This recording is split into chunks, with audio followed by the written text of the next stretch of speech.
always say, my job is to give it to you as it is, and that is the reason why we're here out again.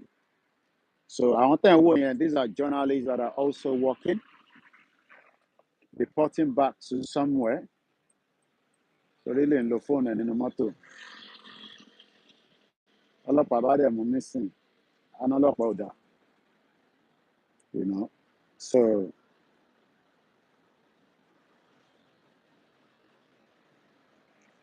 a very, very good afternoon and welcome to the live transmission.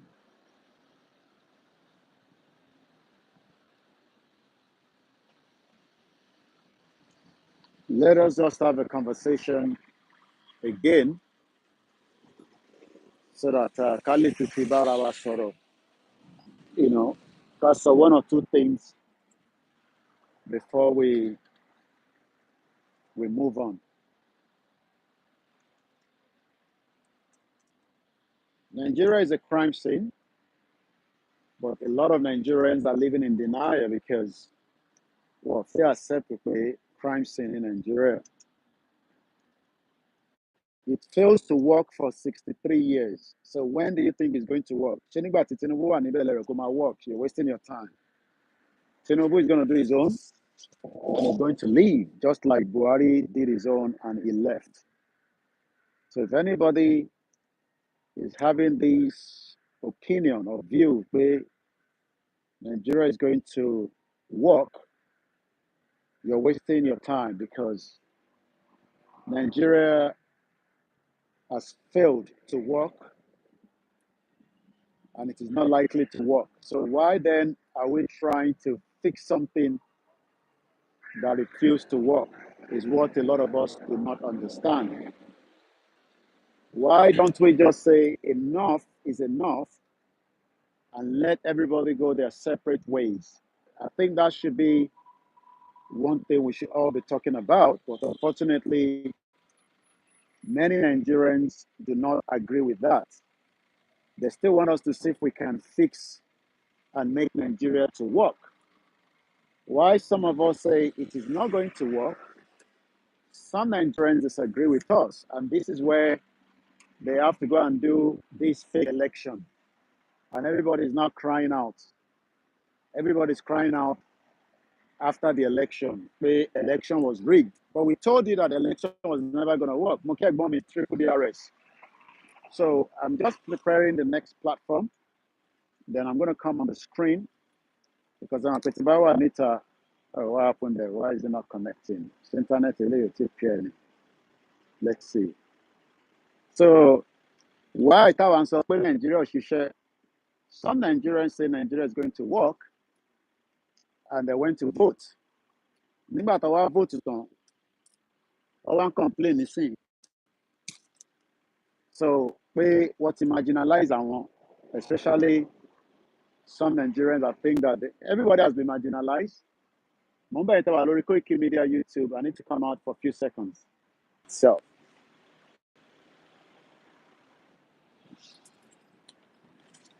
So, like we say all the time, our own job is to give you as much of the information that is needed and why Nigeria failed to work.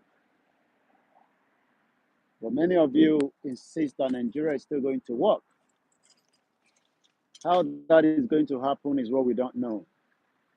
So, learn Konsumoki Bugboa, or I would say, well connected. So, Moshinki Bugboa, learn Konsi, a very good afternoon. And in Tenwoyi, Niwajuyi is the COVID inquiry. So, let me see if I bring my face like this in. This one is not going to happen because this one is blocking. So, let's return that back. So, that is me. So I'm going to come to the front in a minute so that Kelly Lamfana to read me. A very, very good afternoon and welcome to the transmission. So we're going to just be here for a few minutes.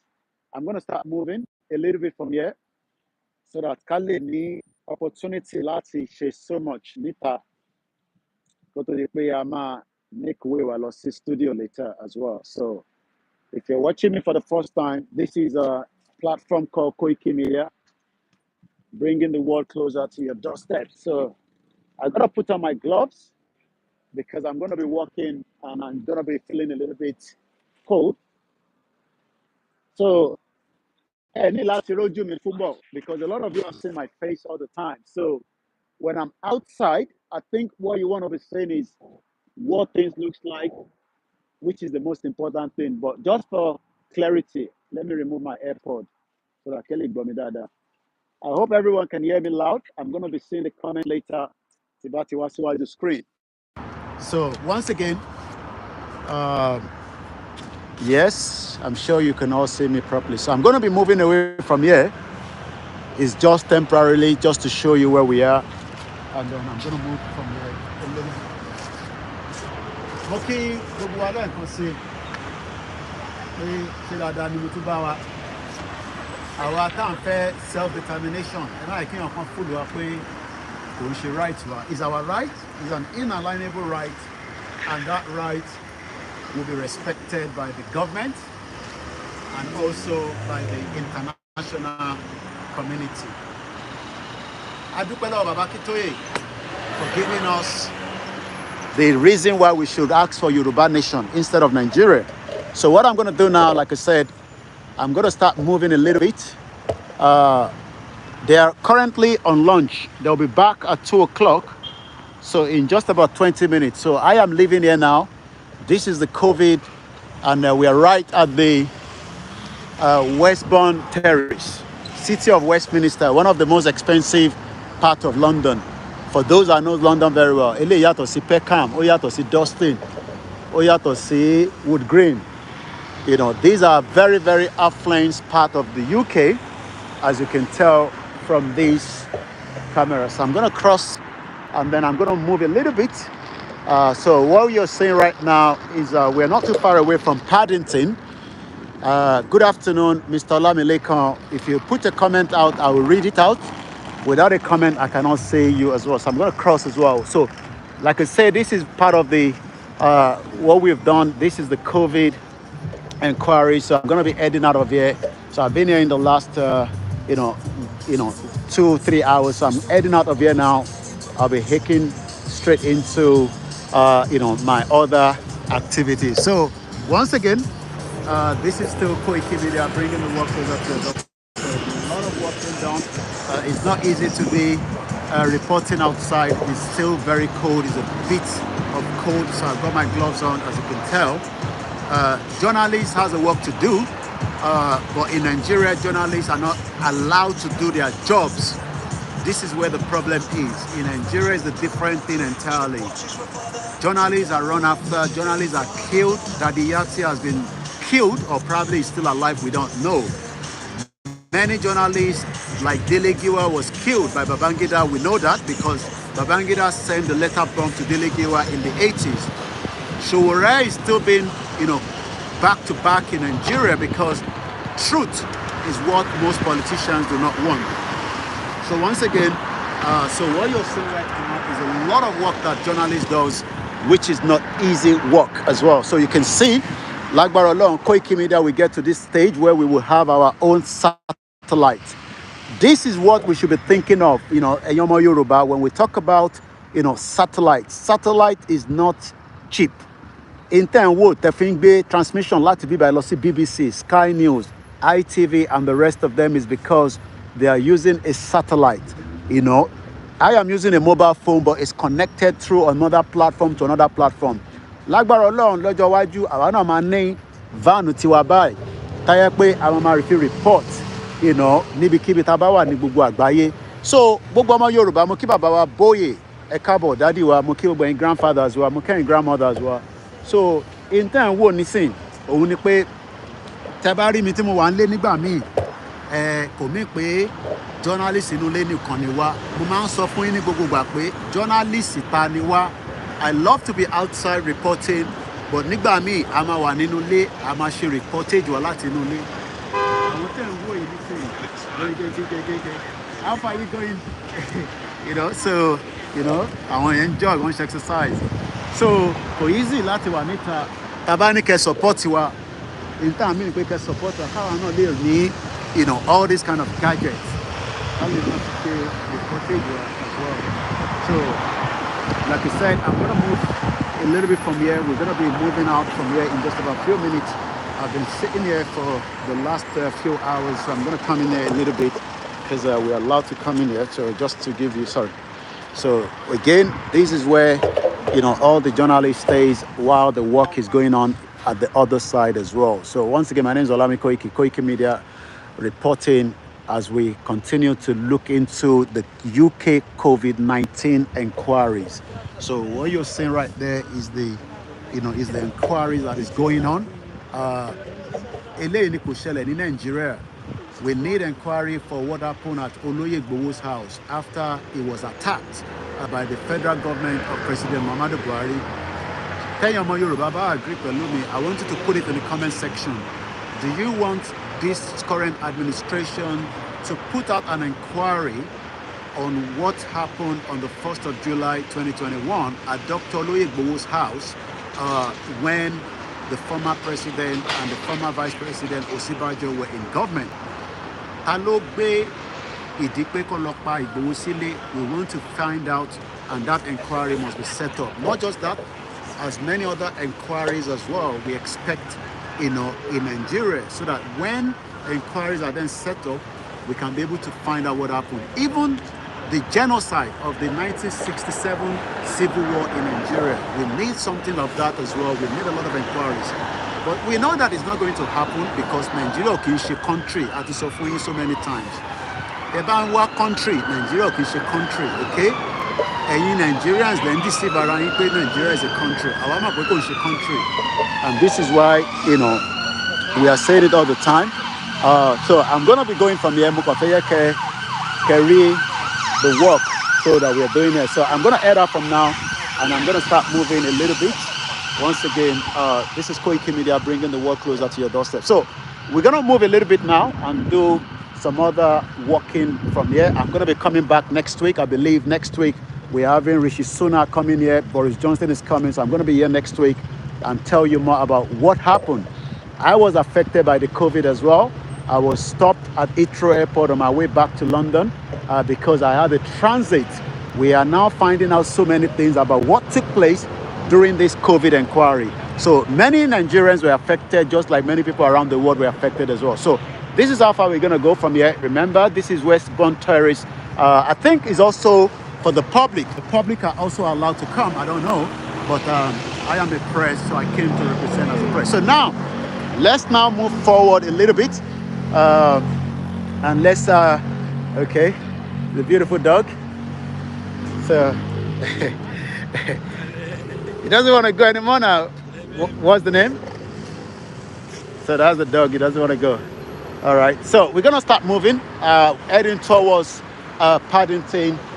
People are walking, as you can tell, they're working. You guys are working hard. Yeah, very hard. Even in the winter. Yes, winter. No, so what are you doing right now? Internet connection. Internet connection. That's for me. Yeah. All right, keep up the good job. So internet connection there. So I'm heading out from here. You can see again, this is the COVID building where the inquiry has been going on. My name again is Olami Koiki. So I'll be back next week when I think Boris Johnson and Rishi Sunak are coming next week. Journalist. So you can see all the journalists out there.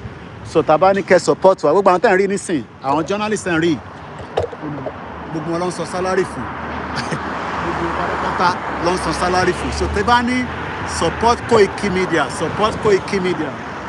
Some are being paid, because they're working with good organizations. So but I do pay fún ẹ̀yin ọmọ Yorùbá tẹ́yin náà ń ṣe kíni tẹ́ ń support wa lọ́tùn lósì. So now at the COVID building. So we are now heading out into what London looks like. In Mafeje London, bó ṣe look like, so that Kelly mọ̀ pé lótìtọ́ gbogbo tẹ́ ń wò níbí báyìí, it is something that we can replicate ní Yorùbá, but unfortunately Yoruba is linked pẹ̀lú Nigeria, so ó ń hold wa padà kò jẹ́ kí aráyé gbé. So the Paddington station, I've done few recordings that I've posted already this morning, but right now I'm just going to see where and how we can go from here. Again, we'll be back next week when Boris Johnson and Rishi Sunak will be coming again. You're watching a live transmission in the 29th day of November. The last day in November, well, tomorrow is the last day, I guess. Yeah, actually one more day. So I think I can walk towards this direction.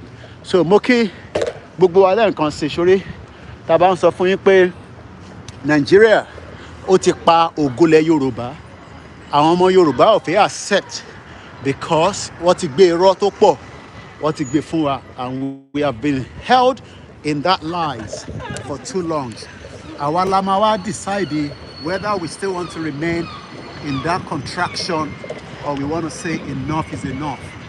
Enough is enough, yeah. Election only solve it. Election only solve problem Nigeria as it stands today. Nigeria is too complicated. 300 different ethnic groups, 500 languages, kò sí bá ṣe fẹ́ work together. This is the reason why some of us are told we are better off to have our own independent country. Nation tí a máa run ìjọba yẹn within our own. Kò ń ṣèjọba mò ń bọ̀. Again, adjust the. Kò ń ṣèjọba tí ilé tó ń ṣe lọ́wọ́lọ́wọ́, ìjọba fake ni tó ń ṣe lọ́wọ́lọ́wọ́. So tó bá rò pé ìjọba tó ń ṣe lọ́wọ́lọ́wọ́ nísìnyí is a government ọlọ́pàá fún ẹ. It's a fake government náà ń ṣe lọ́wọ́lọ́wọ́ nísìnyí. Ìjọba tá à ń sọ ni pé ká take politics tiwa into a Yoruba politics.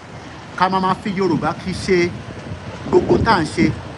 Ká lè keep identity wa. Ìyẹn là ń sọ táwọn kan ní Mr. Koiki ìyẹn ò lè work. Àti wà tipẹ́, àtijọ́ ń gbé tipẹ́. Kí ni kàn wá pẹ̀lú àtijọ́ ń gbé tipẹ́, àtijọ́ ta fi ń gbé ẹ̀rọ àṣà. Àdúgbò ẹ̀ṣà ẹ ṣe kan ẹ kúṣẹ́. Lára àwọn kó wa ni àwọn tó dá mi mọ̀. Táwọn èèyàn bá ti rí mi. Gbogbo tẹ́ ń wò yìí, àwọn buildings tẹ́ ń wò yìí nísìnyí, ilé iṣẹ́ kan nìyẹn. Àwọn ọ̀dà ilé iṣẹ́ kankan sílẹ̀. All we have been doing for a very long time is irọ́ ló wà Nàìjíríà. What if phantom irọ́ too much? And that is the reason why the country refused to work after 63 years. Mo kí Mr. Silver Badmus, mo kí ẹ̀yin tẹ́ ń darapọ̀ mọ́ wa. Ẹ bá wa pín, ẹ bá wa lọ pa àwọn ọmọ Yorùbá wa pé káwọn náà wá, kájọ fojú wò, kájọ gbé yẹ̀ wò. Ǹjẹ́ orílẹ̀-èdè tó ń pè Nàìjíríà, ǹjẹ́ orílẹ̀-èdè tí a lè ṣàǹfààní nínú ẹ̀ ni? How many years ló ti ń sọ fún wa pé a máa ṣàǹfààní, a máa ṣoríire nínú Nàìjíríà? But we know it's a lie. It's all lies. And lies is built with Nigeria. Ìgbà tó máa dá Nàìjíríà sílẹ̀, orí irọ́ ló fi build ẹ̀. Kò ń ṣorí òdodo, kò ń ṣorí òtítọ́. It is built on lies. And this is why we have now said, okay, ìlú yóò work. Wọ́n ní kó restructure Nigeria. Wọ́n fail láti restructure ẹ̀ for almost 63 years. Inti I agree. I like him as a pet. Òun kọ́ ni à ń lò lọ́wọ́lọ́wọ́. Inti I agree ní 1957. Òun ni pé kólúkálukú ń kọ́ o. Kó ṣe kí ni? Kólúkálukú máa ṣe ìjọba tiẹ̀. But nítorí pé irọ́ ló fi develop Nigeria nígbà tí Lugard tó join ẹ̀ papọ̀ ní 1914. Àwa wá ń sọ fáwọn ọmọ Yorùbá pé future kan tó kù fún wa nísìn òun ni pé ká pull out kúrò nínú Nigeria through a referendum, through a consensus. But the consensus is that many Yoruba people believe in one Nigeria. Hotel of Ekosimi by Nisin Shori coming soon. Shori, hotel that connects you to the art. Yeah, move back. Shori, hotel that connects you to the art of the city. Oninton Kolowolo by Nisin. Shori, by the time Tama fi cotton Nisin and cross Kuleri, view yen dada. So, àwa dé ń sọ nǹkan fún àwọn èèyàn wa. À ń sọ lójoojúmọ́. Shori, hotel ló ń kọ́ níbẹ̀ yẹn. Shori, hotel. Òun ni building tẹ́ ń wò yìí. Building yìí. Shori, gbogbo àwọn buildings tẹ́ ń wò lọ́hùn yẹn. Offices building. Bó ṣe jẹ́ kó wà ní Ondo state, but Akérédolú sì kì ní sí ojókòó sí Ìbàdàn. Cocoa house ó yẹ ká ti ní multiple of this kind of buildings kó wà ní gbogbo ilẹ̀ Yorùbá, Lagos, Ògùn, Ọ̀yọ́, Èkìtì, Ọ̀ṣun, Oǹdó, Kwara, Kogi, but for 63 years ẹ lè kọ́ building báyìí nítorí pé kí ni àwọn engineer tó yẹ kó máa fi ṣiṣẹ́ POS lẹ́ ń ṣe, ọ̀kadà lẹ́ ń wà káàkiri. Ẹ̀yin wá ń expect pé Nàìjíríà máa fún yín ní a development tó máa dà báyìí, ẹ lè rírun development báyìí o. Ẹ kàn máa dream, ẹ máa wish ni. Sórí building tó ń wò lókè yẹn, àwọn kan ló ń ṣiṣẹ́ níbẹ̀, àwọn kan ló kọ́, ọ̀tọ̀ lẹ́ni tó ń ṣiṣẹ́ níbẹ̀. They are using it for different purposes. Train station lélẹ́yìn nísìn, Paddington train station, one of the most busiest stations you can ever think of. Sorry, that is the station. Òun ló ń wò yìí. Okay, can you see? So Paddington station, òun ló ń wò yìí. Wọ́n kọ́ hotel síwájú ẹ̀. So ẹni tó bá fẹ́ lọ láti bíbá lọ sí Heathrow nísìn, bá ó máa dé Heathrow. Tabade ń sọ fáwọn èèyàn wa, in tí kò wá ń yà wá ni pé kí ni nǹkan tẹ̀yin rí nínú Nàìjíríà? Kí ni nǹkan tẹ̀yin rí nínú Nàìjíríà yẹn? In tẹ̀yin rí nínú Nàìjíríà is all lies. Irọ́ ọ̀kan irọ́ ló gbé kalẹ̀. Okay? Now we want us to think about this. Think about this. Think about a Yoruba future in a Yoruba country, not a Yoruba future in Nigeria. But the consensus is that aago méjì ṣẹ̀fẹ̀ lọ lù lọ́dọ̀ tiwa, aago lẹ́ ń wò yẹn níbẹ̀ yẹn, aago mẹ́ta ló ń lù lọ́wọ́lọ́wọ́ ní Nigeria. A consensus yẹn láì tí rí nísìn because 50% ò tí believe pé ó yẹ ká dá dúró gẹ́gẹ́ bí orílẹ̀-èdè kan. Wọ́n sì agree pé problem wà ní Nigeria, but that problem can be resolved if truly we have a good leadership. But everybody knows that that is a lie, big lie. Problem tó wà ní Nigeria ó ti ju ọ̀rọ̀ leadership lọ. The problem in Nigeria is more than that. Hospital kan wà níbí báyìí tó ń pè ní St. Mary Hospital. Okay? Lóòótọ́ gbogbo táwa náà enjoy níbí báyìí, it is based on taxation ni. Wọ́n máa láìkí ìpàdé àwọn ẹranko. Ó lágbára o. Ó ti péjọ mẹ́ta tí mo ti wá sí báyìí. Ìpàdé àwọn ẹranko mà lélẹ̀ kẹ́. Animal care. This is beautiful. Okay. Ó tó jẹ́ mẹ́ta tí mo ti wá sí Central London oríṣiríṣi. Ìpàdé àwọn ẹranko mà lélẹ̀ kẹ́. Ìpàdé àwọn ẹranko. Àdé àríran wò báyìí. Animal kingdom. Nigeria concept kò dà báyìí. Interesting. Ẹ̀yọ́ ọmọ Yorùbá kí ẹni ẹrí sílẹ̀ báyìí. Wow, ẹ jẹ́ take picture. I love this. Lẹ́ẹ̀kan sí mo kí gbogbo wa pé this is ilé ìgbọ́nà pè ní ilé lágbára o. There's so much happening tí wọ́n bá wá sí Central London. Ọlọ́run ló bá àwọn tó tún design ilé báyìí. Lẹ́ẹ̀kan sí a máa ń kí ẹ̀yin èèyàn wa káàkiri gbogbo ibi tẹ́ ti ń wò wá. I think I should take a picture of myself right here. So let's get a better view.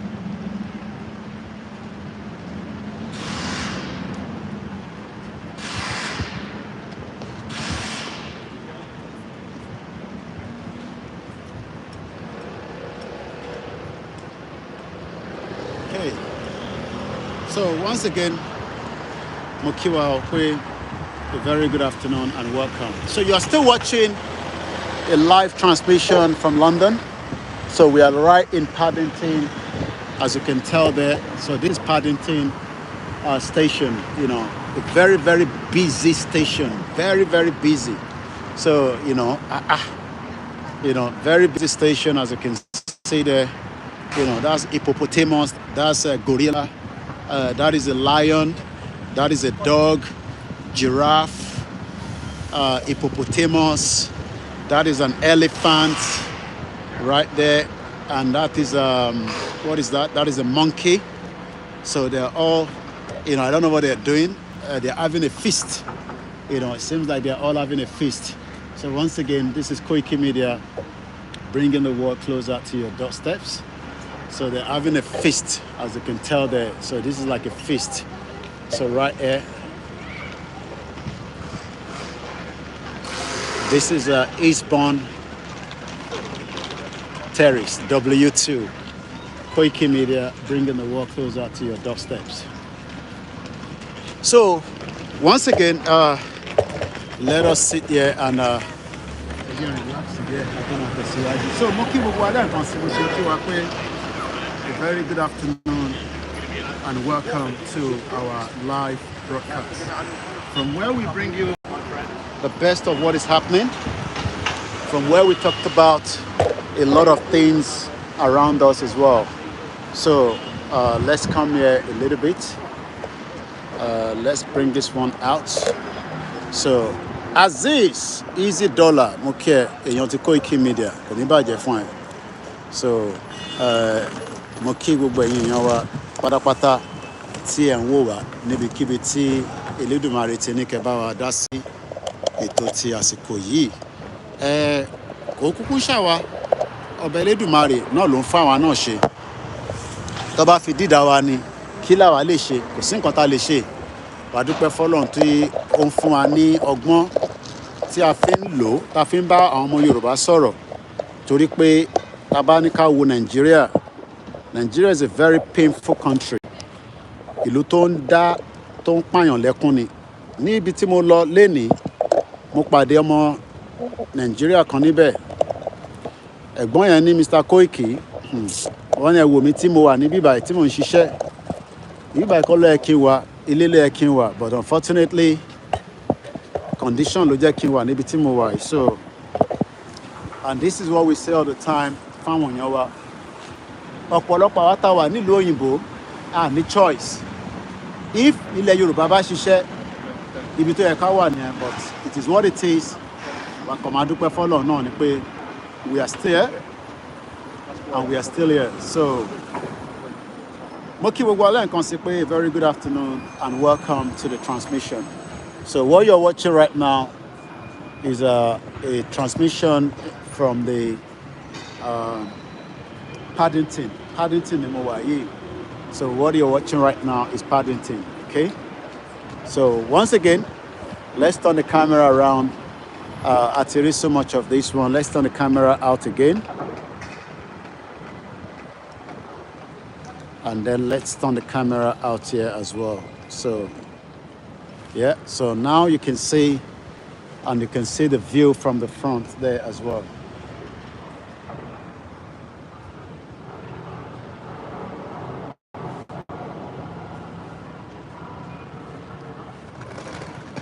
Yoruba nation can never be stopped. Kakako stop. Umamalosoke sini. That is one thing you need to know. So this is Paddington.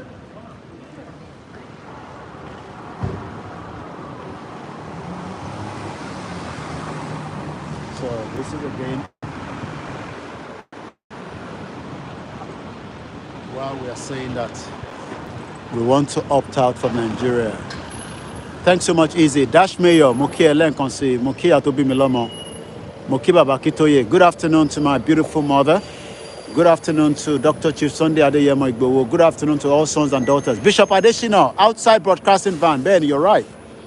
You know, you're quite right. You got it right. So, outside broadcasting van.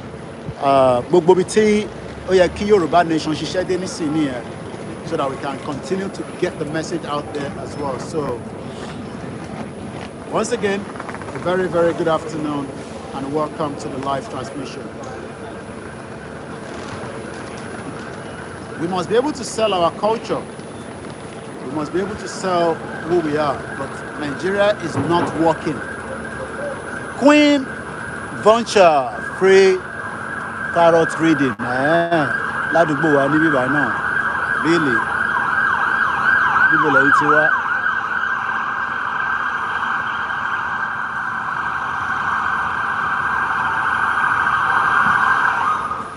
Hospital kan wà níbí báyìí ní Torrent, there's a lot of noise there as well.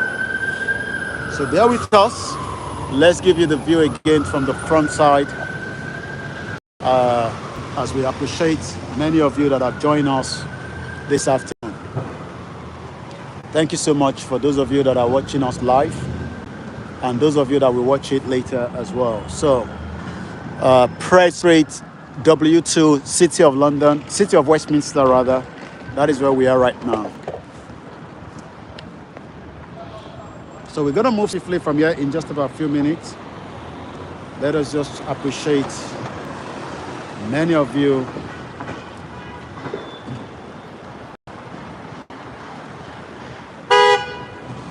Again, this is still Koiki Media Live.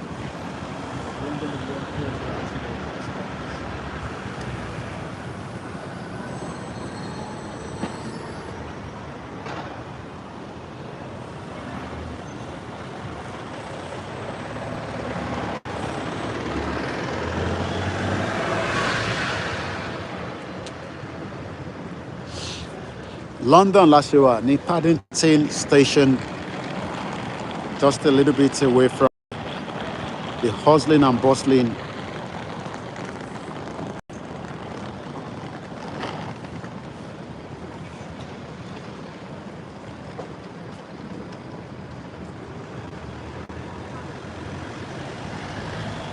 So what you're watching right now is just, these beautiful, you can see the sculpture. So it's a beautiful one.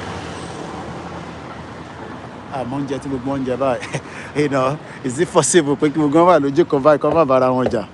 That is what Nigeria is doing for us. They've actually deceived us to live together, but they know that it is not possible. But while we are saying it is not possible, some are saying it is possible. That is where we are having problem. So some believe that we can live together, while some of us say we can't live together. So until then, we can live together. When you ask them, how do you expect us to live together?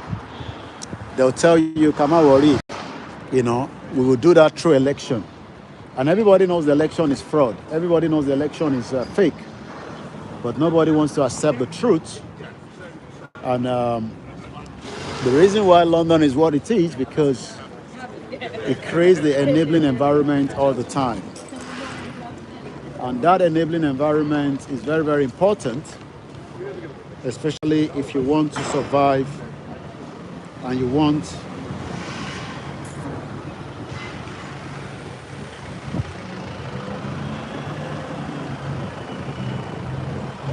tí ìrànwọ́ bá máa survive a gbọ́dọ̀ kúrò ní Nigeria. Tá bá máa survive as a people, we got to leave Nigeria. But tá bá ti fi Nigeria sílẹ̀, that means our chances to survive is going to be very, very slim. Very, very slim. So we got to leave Nigeria if we want to truly survive. So I'm going to start moving a little bit again. So this is where we are. It's called the Paddington Station. It's a very busy station, as you can tell. A lot of activities happen there. Transportation is very, very unique. Ìlú tó bá ti ní a robust transportation system is a waste of time. You must have the enabling transportation system tó bá fẹ́ jẹ́ kí ìlú ẹ̀ kó survive, globally. The reason why Nigeria is not surviving globally, Lagos is meant to even be a country of its own, but Lagos itself has failed as well. So, lot and lot of construction going on, lot and lot of work goes on every day. They are changing something, they are upgrading something. It is because they want it to be better. They want it to be better is not with prayer, it's with a lot of work. It has to be a lot of work. A lot of work has to be put in place. You got to put a lot of work in place. So, come and pray. And pray for Nigeria. You don't pray for Nigeria. Nigeria fails to work. It's as simple as that. So go pray and pray for Nigeria. Okay? What we should have done is, we should have remained inside our regional government, but unfortunately, the regional government was destroyed. So this is the Hilton London Paddington. Like I said, Hospital Kanwa, not too far away from here. But one thing is, if you're hoping that Nigeria is going to give you the dream, the kind of dream that you want, you're wasting your time. It is never going to give you the kind of dream, and it is not likely to even allow the Yorubas to survive. So this is the reason why we got to get the hell out of that contraction called Nigeria. Nigeria, they are doing very well for those that are doing very well, but we could have done better if Nigeria was working. When Nigeria did not work, ìyẹn ni gbogbo wa ṣe jápa, you know, ẹni tó ti jápa láti 35 years, ẹni tó ti jápa láti 50 years, so àti jápa. Now àwọn tó wà nílé, so you can see again the kind of project that happens there. That's the Paddington station right there, you can tell. So you can see the kind of project, you know, these are massive projects, you know, gigantic projects. They keep building and building and building. They keep, you know, building because you have to keep building, you know. So you can see the building going on down there, you know, the kind of work, you know, put in place all the time. So we're still showing you a little bit. I want to get to that hospital and hopefully we will end the broadcast and then we'll probably kick it again from another side so that we can have a bit of refreshment. Like money Latilo get a hot chocolate just to keep my body warm. So what I'm gonna do, I'm gonna end the broadcast in just less than a few minutes from now, where I will then say to you and me, if you're thinking that Nigeria is going to give you the kind of dream that you want, you're wasting your time. Again, if you look at these kind of structures, structure by think of these are the kind of structure that think ni ile Yoruba leni. You know, these are the kind of structures, you know, building structure that will last for another 50, 60 years. You know, under 3 minutes because irolu anibe. Mokibaba, Lagos for sure. This London Paddington, I was there a few days ago, then went to Liverpool Street in the new Elizabeth line. Thanks so much. So, in Tawaden, so far, truly and truly, Nigeria ti fail gbogbo wa. You know, ó ti fail ọmọdé, ó ti fail àgbàlagbà. Ẹ jẹ́ ká come out of it. Dizzy Man 123, thank you so much for joining us. But unfortunately, many people do not buy the idea. Jack Olushola, thanks so much and welcome once again. You know, each time Tabati Soro, àwọn èèyàn máa disagree pẹ̀lú wa wá ní kò lè work. Báwo lẹ ṣe fẹ́ jẹ́ kó work? Ọ̀nà wo ló máa gbà work? You know, people ask stupid questions. A ti wà nínú Nàìjíríà, ẹ jẹ́ ká jọ ṣe Nàìjíríà, ẹ jẹ́ ká wà nínú Nàìjíríà. And you ask them, you know, what has been the benefit? Kí ni gain wà nínú Nàìjíríà? What have we gained in Nigeria? We haven't gained anything. All we gain is poverty. Nigeria coffee omode balagba. You know, called future building. You know, for years we have been telling lies to ourselves, you know, living in denial, hoping that, you know, a miracle will happen, you know, that miracle will transform things. It's all lies. Everybody knows that. It's lies upon lies upon lies. And this is why some of us are like, you know, we're tired of these lies. You know, we want to build a future Yoruba economy, global economy that we can, you know, we can work, you know, something like this. We have the engineers, we have what it takes, we have the expertise, you know, that can give us these kind of buildings. Then what do you mean? We have them, you know, work for America, work for Nigeria, work for Asia. All we need to do is, you know, brainstorm and then start building. But early build because Nigeria is dragging us backwards. It's lies. It was built on lies and it remains like that. This is why some of us are tired. We are tired and fed up of the lies of the government. And they can cross so that you know, we're tired of the lies. You know, we've been told lies upon lies. Can you see the building? Can you see it? We've been told lies. You know, lies upon lies. Nigeria mada, you see, every now and then they are building. You know, the reason that you say UK is because about UK ní gbogbo tí wọ́n need. Ó máa flourish quickly. Kódà kó máa gbálẹ̀ lásán, ilẹ̀ lásán, wàá ṣoríire nílùú yìí. So kí la wá ń sọ fáwọn èèyàn wa? Wọ́n ní ẹ shut up. Ẹ jẹ́ ká ṣe sùúrù díẹ̀. Ẹ jẹ́ ká lọ máa ṣe election for 4 years. Election ò lè work. It's a lie. It's a lie that they're telling us all the time. Election ò lè solve problem Nigeria. a ti kọjá stage pé a máa fi election a máa fi resolve problem Nigeria. We gotta come on the round table and we gotta start talking to ourselves.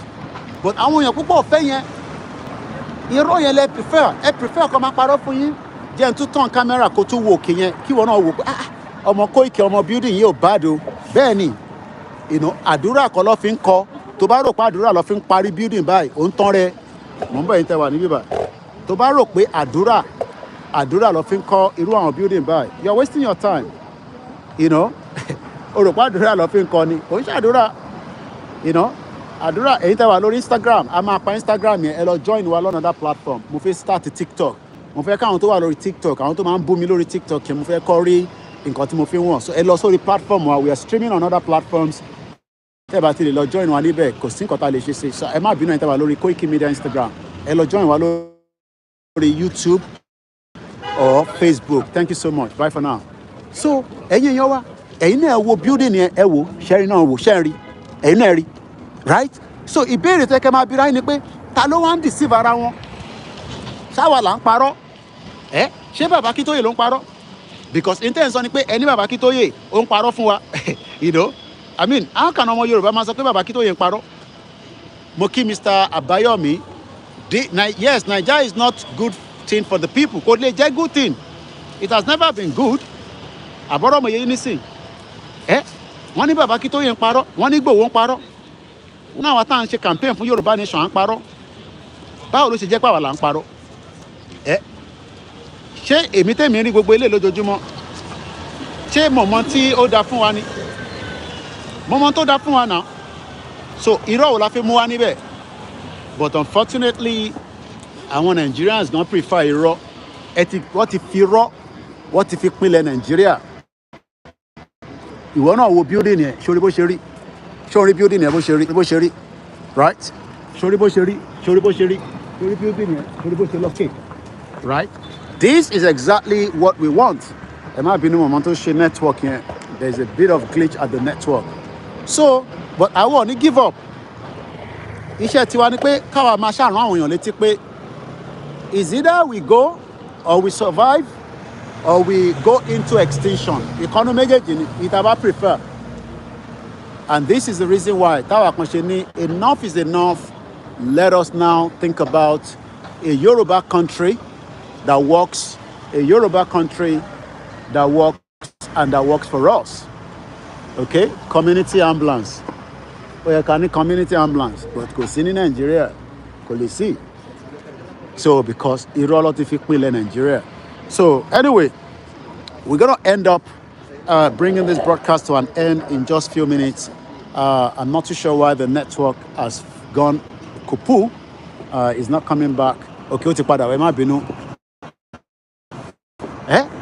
irọ́ for years for donkey years they've been telling us lie mo kí ìyá mi Ọlájúmọ̀kẹ́ ẹ káàbọ̀ sórí ètò mà wọ́n ti fi irọ́ ìwọ náà wo building yìí nísìn right jẹ́ n gbé wá síwájú sórí building yìí ẹ̀yin náà wòran ṣe rí building yẹn ṣẹ́yìn náà rí tẹ́yẹ ká bèèrè lọ́wọ́ ara wa ni pé ìjọ́ wo làwa máa dé stage yìí la máa kọ́rọ̀ eléyìí sí gbogbo ilẹ̀ Yorùbá ìjọ́ wo la máa dé stage yẹn a lè dé stage yẹn because irọ́ ló ń gbé kalẹ̀ fún wa wọ́n ti fi rọ́ ba Nàìjíríà jẹ́ wọ́n ti sọ fún wa títí pé Nàìjíríà máa da ká ṣe sùúrù díẹ̀ a ti ṣe sùúrù títí but unfortunately it is still the same thing so let me bring it back to my face before we end the broadcast this afternoon so ẹ ṣé gan ni ìyá wa Ọlájúmọ̀kẹ́ a ti pariwo títí a ti ṣe campaign títí àwọn òmèyọ ti sọ̀rọ̀ àwa ti ṣe rally Benny, Mr. Adeyinka, a lot of people don't want to get the truth.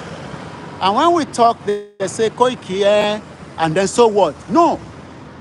Gbogbo tó ń wò yìí is not about prayer. Prayer kọ́ ló fi establish it. It is dedicated work, putting the right people in place for the right things. So all this is happening. The reason why the UK economy is growing, the reason why everybody wants to invest in America, the reason why everybody wants to invest around the globe in economy that are booming. Nigeria economy ò lè gòkè irọ́ ló ń pa fún yín. 26 trillion la máa fi ṣe budget. All that is a lie. Okay? It's total lies. Kódà kó fi 60 trillion sínú Nigerian economy, irọ́ ló wà níbẹ̀. At the end of the day, kàríkà chop ni, olúkálùkù máa jẹ tiẹ̀ ni.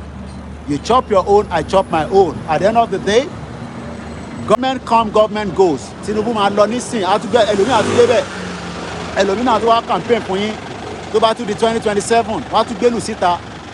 Nigeria is a scam, and it is so pathetic and painful that we find ourselves in that situation. Mo kíyà tó bí wa lọ́mọ ẹ ṣé gan ni. Ìyẹn làwa kan ṣe ń sọ pé ẹ jẹ́ ká review ẹ̀, ẹ jẹ́ ká jókòó, ẹ jẹ́ ká sọ̀rọ̀ lórí, ẹ jẹ́ ká decide our future. Ṣé future tó wà ní Nàìjíríà la fẹ́ ni àbí àfẹ́ future yẹn mọ́? Àwọn kan ní òkè kọ́ restructure ẹ̀, wọ́n refuse láti restructure Nigeria. For over 24 years, wọ́n kàn sọ pé wọ́n máa restructure Nigeria, but it is a lie. It's a lie that tells lies against itself. Nobody is restructuring Nigeria. Oh, little restructure it. And this is why some of us are now saying, okay, àwa máa tẹ̀lé Baba Akintoye. Because Baba Akintoye ló mú confirm wá fún wa. Baba Akintoye ló ń sọ òtítọ́ fún wa. Àwọn tó kù ò sọ òtítọ́ mọ́, irọ́ ló ń pa. Afẹ́nifẹ́re ti sọ̀rọ̀ títí mo kíyàwó Bọ́sẹ̀dé Aládéníkà ẹ ṣé gan ni káàbọ̀ sórí ètò. It's lies. Wọ́n máa ṣe ẹnu pọ́n máa ṣe yẹn la wà láti 24 years títí di wákàtí. And this is why some of us are now saying, okay, if this situation is going to continue like this, let us now remove ourselves from Nigeria. Let us put ourselves in a different platform. What platform? The right to self-determination. And this is what we have been saying. So I hope you've enjoyed, the view. I think it's coming up to, if I'm right now, just about 3 o'clock. So I can end broadcast here, and hopefully I'm going to take a short break. I'll refresh, go into the coffee shop, have a coffee, Mokie Ajani Akim Ekasonsa. So, and then later on, I'll come out again before we get into the studio, where we will then have Naija Voices. I'm going to be talking about the budget, 26 trillion naira budget. Do you think that can transform Nigeria? Hello, how are you? How are you? Shout out to my people that are watching you in Africa. People are always, I want Yawa Comfort, Adile, Muki Kunle Bakers, Muki, every one of you. I love this kind of, buildings, When you see this kind of building, it's like,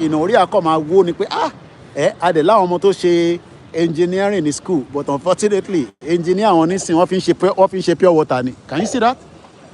Can you see the magnificent view? View in a bad gun. So, if money here, so I gotta go now. I've been in the cold for almost a few hours now. So I just came in a lot of fresh, so that Kilimu coffee a bit, Mutemu coffee, not chocolate. Mr. Kola Wale Muki. So that is about it. Muki our Bisola Oladele Eshegoni. Ganiu Iresi Muki. Thanks so much. Jakolushola. Yeah, we'll sort it out. I'm gonna try and give the more Tiribo boy Basoroni. So, and I want to speak to him before I connect you. So I'm gonna do that. More Bagbera like Jakolushola. Emma Binusimi. Muki Baba Folorunsho Omola Eshegoni. Thanks so much. So, and on that note, Muki and Tewa Lori TikTok, Belumi La Roy. So I'm gonna end the broadcast bit by bit, so that we can start going. Thanks so much. We will resolve it as quickly as possible. Emma Binusimi. So sorry about that. So that is about it. Moki Wale Konse. I gotta go now, so that came in on refresh. Moki our comfort, Ologunja, Moki Kunle Bakers. Omo Yoruba for life. Iyola de Doyi Moki. Shout out to many of you that have joined us and those that will be watching it later. Eba Wakmi, or the City Ambulance, I want to we go after everybody because we don't want anybody to die. So let me show you our TikTok one more time. Just the building that I've been talking about. So that is the building there. We need a lot of this building in Yoruba land. But unfortunately, we don't come Nigeria.